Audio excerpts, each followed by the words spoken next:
This makes my inner child very happy. I'm a very, very happy boy right now. This movie's awesome.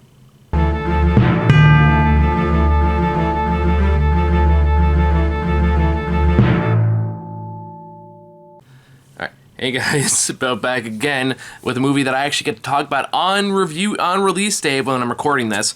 So this is Godzilla Minus One, the latest Godzilla movie from Japan that I don't know the director's previous works, and I'm going to look it up later and do that thing where I look up IMDb and also try to talk about other things. But before I get really into the nitty gritty of this film, I guess it should come my background about Godzilla in general. If you watch this channel before, watching any other Godzilla movies or any just monster movies in general, you will know that I'm a massive Godzilla fan. I grew up on these films, so I have all of these Showa and Heishi era films on VHS. I hope I'm pronouncing that correctly. I've watched like every piece of Godzilla media that I can find, with the exception, I think, like the Netflix anime ones. The anime movie trilogy I didn't watch, most because I watched the first one. I thought it sucked, and not even like the fun way these movies usually suck. But just like, I had a hard time watching the first one. It really frustrated me, so I didn't really watch the other ones. Although I probably will go back and watch them eventually. But anyway, so this is the first major live-action film since Shin Godzilla, or at least one that is produced by Japanese studios.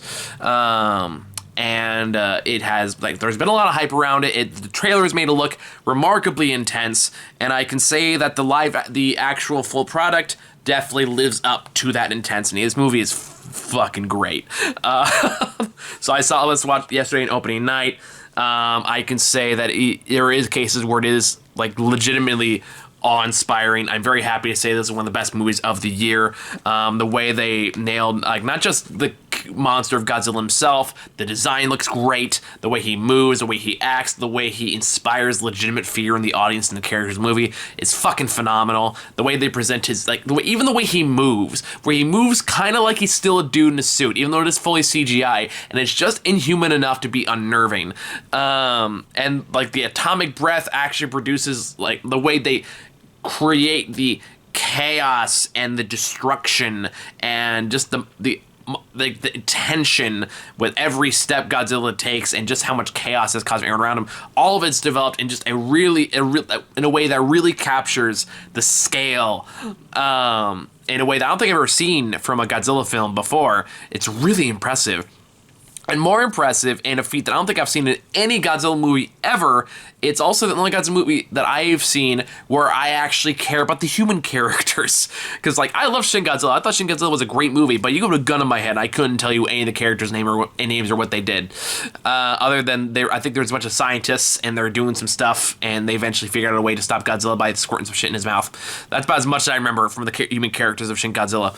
But this is a case where they have a strong focus on what they want to do, what they want to say, and how they want to write, and the way characters written in a way that make them very memorable, and stand out in a way that I don't think I've ever seen from a Godzilla film before. So without going into spoilers, let me talk briefly what the story is about. This story is about a character's name I'm going to look up right now. What is your name, dude? Pull up the cast list, goddammit. You're making me look stupid. Cast, here we go. Okay, so this is I'm going to butcher the pronunciation of these names, by the way. This is about a World War II kamikaze pilot named Shikashima? The pilot. So this is about the pilot in World War II, who was supposed to be a kamikaze pilot at the tail end of World War II, but he eventually, his fear gets the better of him, and he fakes a faulty, fakes repairs needed on his plane so he can land to a nearby island. It's supposed to fix kamikaze planes, although it becomes quickly apparent to everyone that is there, that there is no problem with the plane, the dude just couldn't go through with it, and who can blame him? Especially at that point, it was pretty clear that Japan was not winning the war.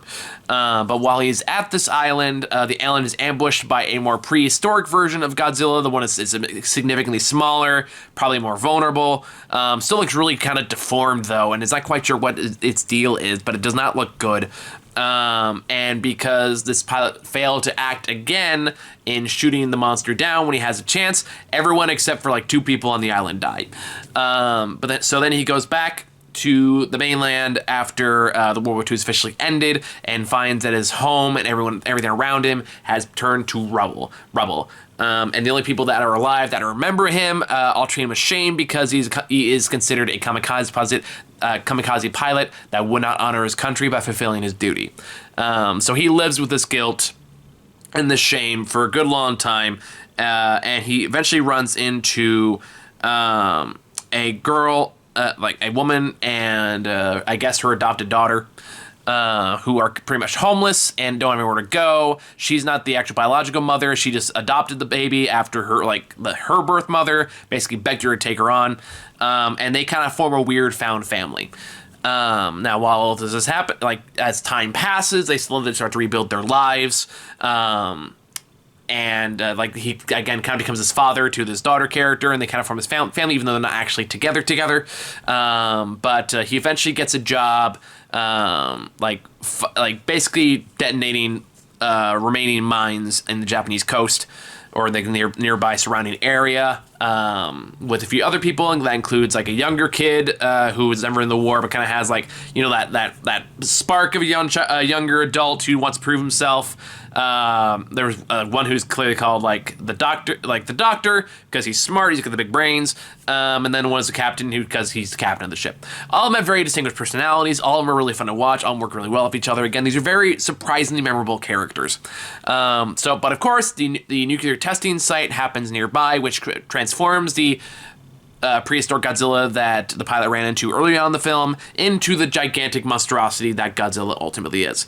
And from there, it is about just, of course, Godzilla making his way to the mainland, him fucking shit up, everyone trying to figure out how to stop Godzilla from fucking shit up, realizing that all their governments failed them, that the U.S. is not going to come and help them because they don't want to upset, they don't want to create tensions with the Soviet Union. Japan, like the Japanese government has extremely limited resources, and their military has been decimated. They just deconstructed. They can't do anything basically, or they won't do anything. So the burden of trying to stop this monster who threatens to destroy all of their lives relies on citizens and ex-military individuals. That's the basic tension of the film. That's the basic conceit of the film, and where it really sells these characters and really sells this story is the fact that it gives these characters very, very strong arcs with a beautiful message that honestly I teared up a couple times. I don't want to go too much into it yet because it does go into spoiler territory, but the overall message we wants to convey and how it goes about doing so is masterfully done. This movie honestly is kind of a masterpiece, even just outside of the design of Godzilla and the way, like the ferocity and the savagery that they kind of give him. It kind of goes beyond what we usually see in Godzilla films, where Godzilla just kind of trampling around a city and just kind of gets blown up as he's walking past them. He feels like he is aggressively trying to kill you. Like he straight up just like punches built like just again it feels like a wild angry animal, where he's like scratching at buildings, he's whipping tails around, he's creating nuclear explosions with his fire breath. And really kind of it can symbolize one of many things. It could still symbolize the traditional 1954 meaning, in that it's still like Godzilla representing nuclear fear of the nuclear technology or nuclear bomb. It can also be emblematic of the main character's survivor's guilt, or any number of different metaphors you can attach to him, like the war that follows you, even out follows you as a soldier, like, and the destruction it still causes, and, even though the war is officially over, it's not really over. The destruction just appears in new and different ways. There's a lot of different interpretations you can make of this version of Godzilla, and all of them are great. It really is. This movie is so fucking good. But it is good because the character relationships really work, because Godzilla's not in the movie even all that much, but it does make his appearance more significant when he is. The way they approach his scale is fan-fucking-tastic, in a way that, again, I don't think I've seen in a Godzilla movie like this before. Like, there are plenty of Godzilla movies that have played with scale and stuff like that, but it keeps the perspective and the POV very human, very much in that small scale. So anything Godzilla does feels gigantic and terrifying. And I will get a bit of spoilers here because I do want to talk about this because I feel like it's something that is a very important message, especially to me, is that the overall message of the film, and if you don't want anything spoiled for you, stop now, go watch the movie. It's amazing. It's one of the best of the year. Highly recommend it. But the main message of the film very much seems to be it takes more courage to choose to live than to choose to die. And this is very much represented in of course, the pilot's main quest of like he doesn't feel like he deserves to live. You feel like he lets everyone down. You feel like his cowardice has caused countless lives, and he's not entirely wrong in that regard. And the mistakes he's made have definitely caused a lot of lives. But at the same time, it also means his life still has value. He was asked by a government that did not care about his life to sacrifice it. And like it really calls into the fact that the Japanese army really did not care at all about the lives it was employing. Like they had planes with no ejector seats. They would frequently send like massive crews and massive people to just sacrifice themselves and die. They did not care about human lives, but human life is still sacred. Human life is still important and it should not be thrown away. And that's why I think, kind of going back on that too, is one of the reason, like destruction and the chaos that Godzilla ultimately creates kind of leads into that, because you feel every death and ounce of destruction that occurs. When Godzilla steps on people, you hear their screams, you hear them squish.